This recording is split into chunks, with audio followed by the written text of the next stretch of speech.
18वीं लोकसभा का चुनाव पूरा हो चुका है और अब संसद की प्रक्रिया आरंभ हो गई है कि मैं इस समय संसद भवन में हूँ। ये पुराना संसद भवन है, संविधान भवन जिसे कहते हैं, और इधर ये नया संसद भवन है। परसों 24 तारीख से लोकसभा में सदस्यों को शपथ दिलाई जानी है, जो नए सदस्य चुन करके आने हैं।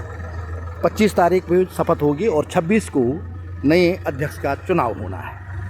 निर्वाचित सदस्यों को शपथ दिलाने का काम प्रोटेम स्पीकर यानी अस्थायी अध्यक्ष करेंगे। प्रोटेम स्पीकर सबसे ज़्यादा समय तक सांसद रही सदस्य को बनाया जाए। पिछली लोकसभा में सबसे वरिष्ठ सदस्य वीरेंद्र कुमार थे, जो भाजपा के थे, उन्हें प्रोटेम स्पीकर बनाया गया था।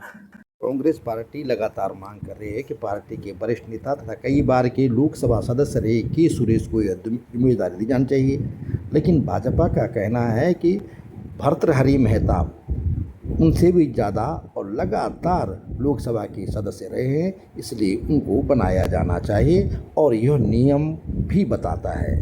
संसदीय कार्य मंत्री किरण रिजिजू ने इस संबंध में एक संवाददाता सम्मेलन में कहा, भर्तृहरि मेहताब 7 बार कॉन्जिक्यूटिव लोकसभा मेंबर है विदाउट एनी ब्रेक, 7 बार, और इस वक्त वो लॉन्गेस्ट सर्विंग मेंबर है अगर हम मंत्री को छोड़े तो। उन्होंने सुरेश कोडिकन्नर का नाम लिया, उनका टोटल टर्म 8 है उनका, लेकिन 2004 और 1998 में उसका ब्रेक हुआ। उसका कंसेक्यूटिव 2009 के बाद 4 टर्म है। उसके हिसाब से आप देखा जाएगा तो पिछले बार जब 2019 में 17 लोकसभा कॉन्स्टिट्यूट किया गया था, उस समय वीरेंद्र कुमार जी उसमें 7 टर्म्स कॉन्जिक्यूटिव था और मेनका जी का टोटल टर्म था 8 बार, लेकिन उसका 20 ब्रेक था चुनाव में, इसलिए उसका कॉन्जिक्यूटिव टर्म नहीं था। इस हिसाब से कॉन्जिक्यूटिव लॉन्गेस्ट जो सर्व करते हैं परंपरागत उसको बनाने का सिस्टम है। संसदीय कार्य मंत्री ने स्पष्ट कर दिया है कि प्रोटेम स्पीकर के लिए कांग्रेस के नेता एस सुरेश की बजाय भाजपा के भर्तृहरि मेहताब, जो पहले बीजू जनता दल के सदस्य थे, वे ज़्यादा उपयुक्त हैं। इससे अब भाजपा और कांग्रेस के बीच संसद का पहला सत्र शुरू होने से पहले ही तलवारें खिंच गई हैं। अब लोकसभा अध्यक्ष के चुनाव पर सबकी नज़र है।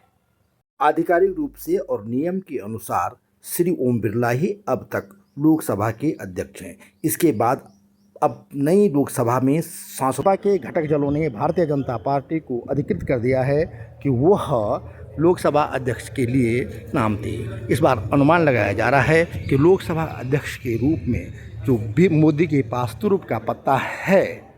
हालांकि लोकसभा अध्यक्ष के लिए 2 नाम, डी पुरंदेश्वरी पूर्व केंद्रीय मंत्री हैं और आंध्र प्रदेश की भारतीय जनता पार्टी की अध्यक्ष हैं, उनका नाम तेजी से चल रहा है। वह चंद्रबाबू नायडू के साली हैं, एनटी रामाराव की बेटी हैं और हो सकता है कि भारतीय जनता पार्टी उन पर दांव खेले, क्योंकि वह संकट के समय भाजपा का साथ दे सकती हैं, क्योंकि वह चंद्रबाबू नायडू की विरोधी रही हैं, इसलिए कि उन्होंने उनके पिता एनटी रामाराव की पार्टी पर कब्जा कर दिया था। इसलिए वह तेलुगु देशम पार्टी की अपेक्षा बाद में कांग्रेस में चली गई थी, केंद्रीय मंत्री बनी और अब भाजपा में हैं।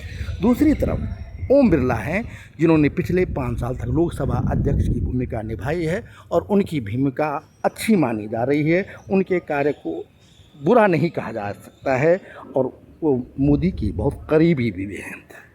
माना जा रहा है कि प्रधानमंत्री तुरुप के पत्ते के रूप में उनका इस्तेमाल कर सकते हैं और उन पर सर्वसम्मति बनाई जा सकती है।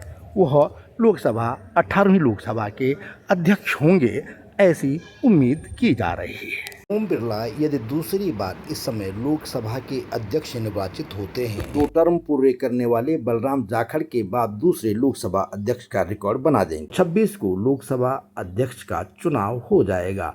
उसके बाद 27 को संयुक्त संसद के सत्र को राष्ट्रपति द्रौपदी मुर्मू संबोधित करेंगे और इस तरह से 18वीं लोकसभा के पहले सत्र की शुरुआत हो जाएगी। सब्सक्राइब और शेयर करने का आग्रह।